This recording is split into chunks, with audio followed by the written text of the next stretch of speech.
ત્રણ પાક અત્યારે એવા છે કે એનું વાવેતર કરવા માટે હજુ સમય થયો નથી, એટલે ખેડૂત ભાઈઓએ રાહ જોવી, કેમ કે જુલાઈ મહિનાની અંદર હજુ પણ વધારે વરસાદ પડવાની શક્યતાઓ છે। કોઈ પણ દવાથી પછી આપણે બચાવી શકતા નથી ને આપણું જે ખેત ઉત્પાદન છે એ આપણું સંપૂર્ણ નિષ્ફળ જતું હોય છે। એરંડીનો પાક હોય એ કોઈ ખેડૂતોએ હજુ હમણાં એનું વાવેતર કરવું નહીં, એવી આપના માધ્યમથી મારી દરેક ખેડૂત ભાઈઓને સલાહ રહેશે। બાકી કપાસ, મગફળી અને સોયાબીનનું વાવેતર અત્યારે ખેડૂત ભાઈઓ કરી શકે છે। 90 દિવસે પાકતી મગફળીનું વાવેતર કરવું હોય તો પણ કરી શકાય, 120 દિવસે પાકતી મગફળીનું વાવેતર કરવું હોય તો પણ કરી શકાય। કપાસનું વાવેતર કરવા માટે પણ સમય છે।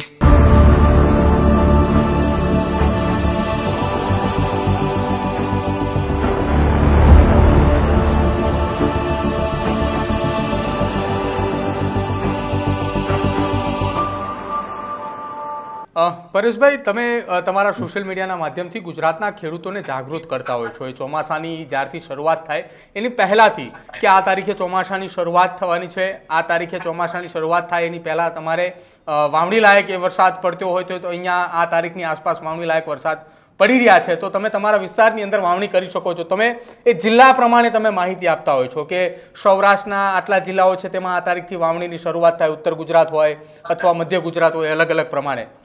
અત્યારે જે છેલ્લા 2-4 દિવસની અંદરથી જે એક્ટિવિટી એક સર્જાઈ હતી કે જેના કારણે સૌરાષ્ટ્ર અને વાત કરવામાં આવે તો ખંભાતની અખાતની આસપાસથી જે ચોમાસાની શરૂઆત થઈ, જે સિસ્ટમ સક્રિય થઈ હતી જે છેક રાજસ્થાન સુધી પહોંચી, આ દરમિયાન સમગ્ર ગુજરાતની અંદર વરસાદ વરસ્યો, જેના કારણે કેટલાક વિસ્તારમાં એટલો વરસાદ વરસ્યો કે જ્યાં અમુક જગ્યાઓ ઉપર ખેડૂતોને નુકસાન છે તો કેટલીક જગ્યા ઉપર ખેડૂતોને નુકસાન વેઠવાનો હજી વારો નથી આવ્યો, ત્યાં થોડો ઓછો વરસાદ છે। ખેડૂતોને શું સલાહ છે અત્યારે જે વિસ્તારની અંદર વધારે વરસાદ છે અથવા કોઈ વિસ્તારની અંદર ઓછો વરસાદ છે તેને લઈને?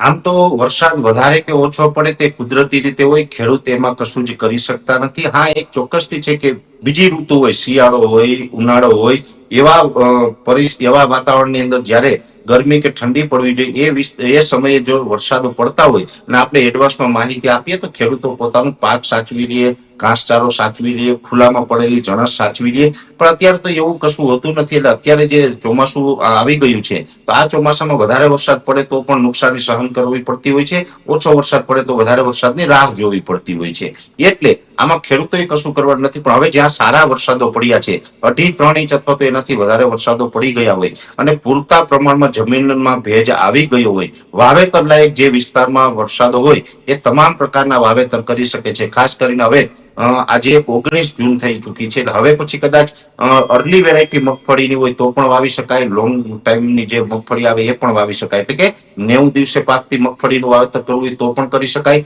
120 દિવસે પાકતી મગફળીનું વાવેતર કરવું હોય તો પણ કરી શકાય। કપાસનું વાવેતર કરવા માટે પણ સમય છે, સોયાબીનનું વાવેતર કરવા માટે પણ ખૂબ અનુકૂળ સમય છે। એટલે આ કપાસ, મગફળી, સોયાબીન આવા તમામ પ્રકારના વાવેતર કરી શકાય। પણ ખેડૂત ભાઈના જે એક અપીલ રહેશે કે આપણે તુવેર, એરંડા અને ડુંગળી આ ત્રણ પાક અત્યારે એવા છે કે એનું વાવેતર કરવા માટે હજુ સમય થયો નથી, એટલે ખેડૂત ભાઈઓએ રાહ જોવી, કેમ કે જુલાઈ મહિનાની અંદર હજુ પણ વધારે વરસાદ પડવાની શક્યતાઓ છે। એટલે જો જુલાઈ મહિનામાં વધારે વરસાદો પડે તો આ પાક નિષ્ફળ જતો હોય છે। એટલે આમાં તુવેર, એરંડા અને ડુંગળીના પાક માટે હજી રાહ જોવી। ખાસ કરીને 25 જુલાઈથી લઈ અને 31 જુલાઈ વચ્ચે, 31 ઓગસ્ટ, 25 જુલાઈથી લઈને 31 ઓગસ્ટ સુધીમાં ગમે ત્યારે તુવેર, એરંડા અને ડુંગળીનું વાવેતર થઈ શકે। ખાસ કરીને ડુંગળીનું પણ ચોમાસું ડુંગળીમાં જે આપણે N53 કહેવાય છે, એટલે કે લાલ ડુંગળી કહેવાય છે, એનું વાવેતર જે થતું હોય છે, જે નાસિકની વેરાયટી છે, નાસિકમાં એના વાવેતર વધારે થાય, ગુજરાતમાં પણ થાય છે,